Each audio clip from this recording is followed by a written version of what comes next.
पहुंचे वृंदावन। यमुना के तट पे जाकर के यमुना स्नान किया है। यमुना के बाद उसे सुंदर भगवान की प्रतिमा बनाई। आप भगवान की पूजा करने लगे, तपस्या कर रहे हैं। पहले महीने में एक व्रत ले लिया, 3 रात में 3 दिन में एक बार भोजन करते हैं, फल खाते हैं, एक बार भोजन फलाहार, और 1 महीना ऐसे चलता रहा। दूसरे महीने में 6 दिन में एक बार सूखे पत्ते खाते हैं और तपस्या करते हैं, भजन करते हैं।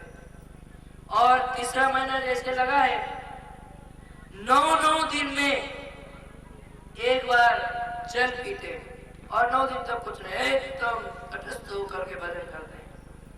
देखो, शरीर को ऐसे साधना चाहिए। हम लोग क्या करते हैं, कभी एकादशी का व्रत तो किया नहीं है? कभी एकादशी का व्रत किया नहीं, नवरात्र आ गया, नियम ले लिया कि हम 9 दिन बिल्कुल निर्जला करेंगे। बोलो जय श्री कृष्ण। निर्जला करेंगे या फलाहार करेंगे। 1 दिन चला, 2 दिन चला, 3 दिन चला, चौथे दिन तो हॉस्पिटल में एडमिट हो गए और कह रहे गुरुको चढ़ाओ और शरीर चढ़ाओ और ये चढ़ाओ, बस सारा व्रत खंडित हो गया। ऐसे नहीं, शरीर को कसौटी में कसते हुए चलो। देखो ध्रुव जी महाराज ये कर रहे, देख रहे हैं कि कितना शरीर सहन कर पाता है। 3 रात्रि के बाद फल खाना, फिर दूसरे महीने में सूखे पत्ती 6 दिन के बाद, फिर तीसरे महीने में केवल जल 9 दिन के बाद, और चौथे महीने में क्या हो गया पता है, 12 दिन के बाद सब कुछ छोड़ दिया और 12 दिन के बाद केवल एक बार श्वास लेते। ये शरीर को कसौटी में कसने की एक प्रक्रिया है। एकाएक आप करने लगो तो शरीर नहीं झेल पाएगा, इसलिए कसौटी में कसते हुए चलो, ये साधना है। परंतु 5वें महीने जैसे लगा आश्चर्य हो गया। पंचमे मास्यनु प्राप्ते जितश्वास नृपात्मज ध्यायन् ब्रह्म पदैकेन अस्थौ स्थाण विवाचन। 5वें महीने जैसे पहुंचा है, अपने इस श्वास को रोक दिया है, प्राणायाम चढ़ाया, बिल्कुल श्वास को रोक करके एक पैर से खड़े होकर के तब कर रहे, एकदम खूंटे की तरह चल नहीं रहे हैं। अब ध्रुव जी ने इधर श्वास रोका तो पूरा समष्टि का श्वास रुक गया। देवता घबरा गए, ये क्या हो रहा है, ये क्या हो रहा है। घबराते हुए भगवान के शरण में गए, कहा प्रभु नैवं विराम भगवन् प्राणरोधं चराचरस्य किल सहस्रधाम्ना विधेहि तन्नो वृणात् विमोक्षं प्रार्थावयं शरणं शरण्यं। प्रभु हम नहीं जान रहे हैं कि हमारा प्राण क्यों रुक रहा है, प्राण रोध हो रहा है, जल्दी आप हमको इस संकट से बचाइए, अन्यथा हमारे प्राण निकल जाएंगे, हम मर जाएंगे। भगवान बोले कि मां वैष्णवालम तपसो दुरत्यया। अरे देवताओं, कोई डरने की आवश्यकता नहीं है। एक बालक हठ में आ गया है। क्या? एक छोटा सा बालक अपने हठ में आ गया। 3 प्रकार के हठ होते हैं, बाल हठ, राजहठ, तीसरा हठ मैं नहीं सुनाऊंगा क्योंकि अभी मुझे 4 दिन कथा करके। बोलो जय श्री कृष्ण। तीसरी हठ मैं नहीं सुनाऊंगा, या लास्ट दिन सुनाऊंगा क्योंकि लास्ट दिन तो मुझे जाना ही है। लास्ट दिन भी उस दिन नहीं, जिस दिन हवन खत्म हो जाएगा तब सुनाऊंगा तीसरी। बोलो जय श्री कृष्ण। तो बालक को हठ आ गया, एक बालक ने हठ किया, इसलिए ये सब हो रहा है। अब मैं जा रहा हूँ बालक को देखने के लिए। अब जाऊंगा तो सब ठीक हो जाएगा। सुखदेव भगवान ने बहुत सुंदर शब्दों का प्रयोग किया है। मधुर वरक भृत्य दीक्षया कहा। आज तो बारे ध्रुव तूने इतनी, आज तक कभी आपने यही सुना था ना कि भक्त भगवान के दर्शन करने के लिए जाते हैं, है ना? कहीं भी किसी भी पुराण में, किसी भी कथा में, किसी भी धर्म ग्रंथ में आज तक आपने यही सुना है कि भक्त भगवान के दर्शन करने के लिए जाते, दूर दूर से मथुरा जाते हैं, ऋषिकेश, हरिद्वार और कैलाश पर्वत न जाने कहाँ कहाँ जाते हैं, भक्त भगवान के दर्शन करने के लिए जाते हैं। किंतु वारे ध्रुव, आज तो तूने इतिहास पलट दिया, आज सारा पूरा कहते मधुर वनम भृत्य दिलीक्षयागत, आज भगवान भक्त के दर्शन करने के लिए जाता है। धन्य ध्रुव, भक्त भगवान के दर्शन के लिए दौड़ते थे। आज ध्रुव ने ऐसा तपस्या किया कि भगवान को भक्त के दर्शन करने के लिए दौड़ना पड़ा। भगवान से कोई पूछता है कि प्रभु आप इतने जल्दी में कहाँ जा रहे हो? भगवान कहते हैं मधुबन में मेरा भक्त तपस्या कर रहा है, मैं उसके दर्शन करने के लिए जा रहा हूँ। क्या भक्त वत्सलता है प्रभु की, क्या करुणा है प्रभु की, क्या दीनता है प्रभु की, कितना प्रेम है प्रभु। अरे ऐसे प्रेमी प्रभु को छोड़ करके हम जो है दुनिया को मेरा मेरा मेरा कह के गले लगाते हैं, जो दुनिया वाले तुम्हें कभी मेरा नहीं कहते। अवसर आने पर ये सब छोड़ के चले जाते हैं, दुनिया के साथ ही बड़े निराले भैया। इनकी कहानी पर अजीब है, बहुत अजीब।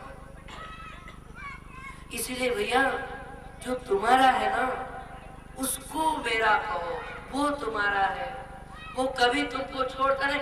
एक बार उसको गले लगा करके देखो भैया, एक बार, फिर वो कभी तुम्हें छोड़ेगा नहीं। दुनिया वाले तो छोड़ देते। दुनिया वालों का क्या नियम होता है, जिसको भी देखे अरे आप तो मेरे प्राण से भी प्यारे हो, आप तो मेरे प्राण से भी प्यारे हो। इधर पत्नी को भी कहते हैं आप तो मेरी प्राण से प्यारी है, अरे तेरे बिना तो मैं जी नहीं सकता। उधर पुत्र को भी यही कहता है, उधर कोई बढ़िया मित्र है, अरे भैया तो मेरे प्राण से भी प्यारा है, तेरे लिए तो मैं अपना जान भी दे सकता हूँ। बोलो जय श्री कृष्ण। अच्छा, हर पति अपने पत्नी को यही कहता है कि मैं तेरे लिए अपना जान भी दे सकता हूँ। क्या आज तक किसी पति ने अपने पत्नी के लिए जान दिया, या किसी पत्नी ने पति के लिए जान दिया? रिकॉर्ड लिखो, बताओ। बोलो जय श्री कृष्ण। कहता ही है, किंतु भगवान की बड़ी कृपा है प्रभु, प्राण के कान नहीं है, प्राण के कान नहीं है, नहीं तो प्राण, ये प्राण और बड़ा सहनशील भी है, सुन भी लेना कि मैं तू मेरे प्राण से भी प्यारा है, तो प्राण नाराज होकर के चला नहीं जाता है। अरे जब तुझे ये मेरे से प्राण है तो हम निकल जा रहे, चलो जा रहे। अब प्राण ही चला जाएगा तो क्या होगा? बोलो, ये तो बड़ी कृपा है प्राण की, ये सुन के प्राण निकलता नहीं है। अरे दुनिया वाले तो सबको ये कहते हैं तू मेरे प्राण से, अब वो तुम्हें कभी कोई देखता नहीं है। अरे जो प्राण से प्यारा हो, जो प्रेम को निभाना जानता हो, जो प्रेम की कीमत को जानता है, उस बाके बिहार से प्रेम क्यों नहीं करते हो? अरे दुनिया वाले प्रेम को निभाना नहीं जानते, दुनिया वाले स्वार्थी है, स्वार्थ में तुमसे नाता जोड़ते हैं, किंतु बाके बिहारी निस्वार्थ है, वो प्रेम को निभाते। आज भगवान आए दर्शन देने के लिए और भगवान सामने खड़े हैं। ध्रुव आंख बंद करके खड़ा है, ध्रुव आंख बंद करके खड़ा है और भगवान सोचते कि मैं तो खड़ा हूँ, ध्रुव देखता नहीं है, क्योंकि ध्रुव के हृदय में वो भगवान की सुंदर झांकी है, इसीलिए भगवान ने हृदय की झांकी को दूर किया। ध्रुव ने आंख खुला तो भगवान को साक्षात चतुर्भुज भगवान को देखा। बोलो लक्ष्मी नारायण भगवान की। प्रणाम किया, ध्रुव ने सुंदर स्तुति की और भगवान से कहा, भगवान बोले कि ध्रुव कोई इच्छा है तो मांग ले। एक मिनट, प्रश्न को पूरा करके आप बोलेंगे। ध्रुव ने ध्रुव से कहा कि कोई इच्छा है तो मांग ले।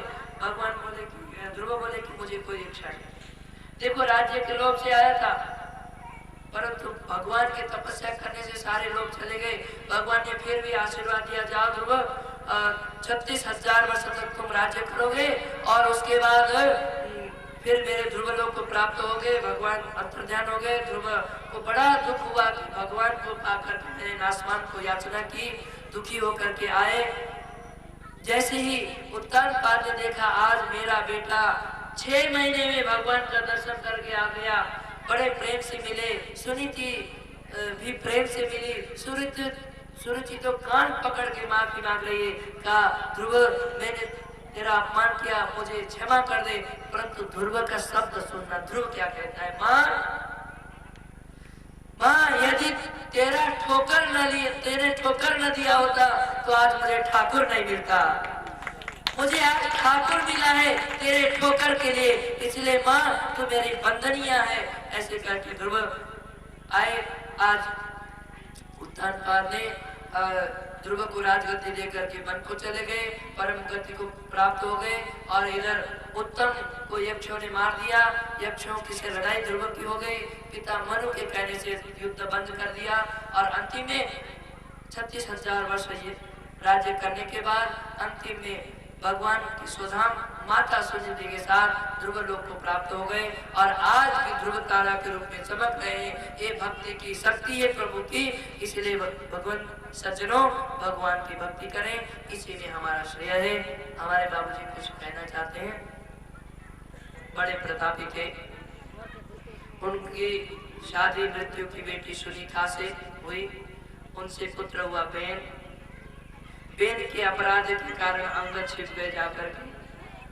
बेन की दुष्टता दुष्कर्म से अंग घर से राज्य छोड़ करके किसी गिरी कंदरा में जाकर के छिपे।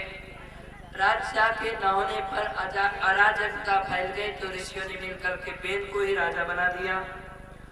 बेन के राजा होते ही बेन ने घोषणा कर दी कि न यष्टभ्यम न हो तप्यम न ताप्यम द्विजापति, नहीं कोई हवन नहीं करेगा, कोई यजन नहीं करेगा, कोई पूजन नहीं करेगा, कोई कथा कीर्तन नहीं करेगा, कोई दान नहीं देगा, कोई यज्ञ करे तो बेनाय स्वाहा करे, कोई भगवान का नाम नहीं लेगा। ऐसा जो है कह दिया। अब ऋषियों को बड़ा दुख हुआ, चलो राजा को समझाएं। ऋषियों का काम है राजा को समझाना, राजा को सन्मार्ग पर ले जाना संतों का काम है, किंतु राजनीति के गद्दी में जाकर के बैठना संतों का काम नहीं। जब जब हमारे देश में ऐसा संकट आया है, जब हमारे देश के राजा, हमारे देश के शासक उत्पथगामी हो गए हैं, दुराचारी हो गए हैं और स्वच्छंद हो गए हैं, तभी संतों ने, तभी ऋषियों ने उनको मार्ग दिखाया है, उनको सन्मार्ग में लाया है, उनको अनुशासन में रखा है। किंतु कभी संत राजगद्दी पर नहीं बैठा है। संत राजा का दिशा दर्शन करे ये तो ठीक है, किंतु संत राज्यभार संभाले ये गलत है। इसलिए संत राजा को दिशा दर्शन करते थे। राजा को बताया है, राजन धर्म से ही तुम्हारा यश है, कीर्ति है। धर्म को यदि तुम नकार दोगे तो तुम्हारा यश समाप्त हो जाएगा, तेज समाप्त हो जाएगा। तो ऋषियों को बहुत डांटा है, अरे मैं हूँ राजा, मेरे देह में सारे देवता है, मेरे पूजन करो, दूसरा नहीं है। तो ऋषियों को बहुत क्रोध, ऋषियों ने हुंकार किया तो बेन मर गया। बेन जब मरा फिर अराजकता फैल गई, बेन का शरीर का मंथन किया गया तो जमुनाओं के मंथन से निषाद निकला। जो निषाद ने आगे रामचंद्र की बहुत सेवा की और उसके बाद भुजाओं के मंथन से पृथु और अर्ची नाम के 2 जोड़े निकले। बोलो पृथु भगवान की। पृथु और पृथु के जो है स्तुति करने लगे प्रजा, तो पृथु ने मना कर दी, अभी मेरी स्तुति मत करो, क्योंकि मैंने कुछ किया ही नहीं, तो मेरी क्या की स्तुति करते हो। आजकल यही तो संकट है। जहां नेताजी चुनाव जीत के आ गए वहां जय जयकार होने लगे, मालाएं पड़ने लगी, अभी कुछ किया नहीं। अब नेताजी समझ गए कि जब कुछ किए भी नहीं जय जयकार हो रहा है तो समाज के लिए कुछ करने की क्या जरूरत है। अपना जेब भरो, 7 पीढ़ी तक के लिए 5 साल में इतना कर लो कि 7 पीढ़ी खा जाए। बोलो जय श्री कृष्ण। इसलिए आज का नेता कोई कुछ नहीं करता है, बहुत कम है जो करे, क्योंकि पहले सम्मान मिल रहा है, पहले जय जयकार हो रहा है। पृथ्वी जी ने ये संदेश दिया कि मैंने अभी कुछ नहीं किया तो मेरा जय जयकार नहीं होना चाहिए। तो प्रजा ने कहा तो कुछ करिए, क्या करें कि देखो हम बहुत परिश्रम करते हैं किंतु अन्न नहीं दे रही पृथ्वी। वसुदेव मदिष्यामि, पृथ्वी को कहा हे पृथ्वी अन्न दे दो। पृथ्वी ने नहीं सुना, तो क्रोध आ गया पृथ्वी जी को और हे वसुधा, मैं तेरा वध करूंगा, मेरे शासन से तुम परामुख हो रही हो, मेरी आज्ञा का पालन नहीं करती।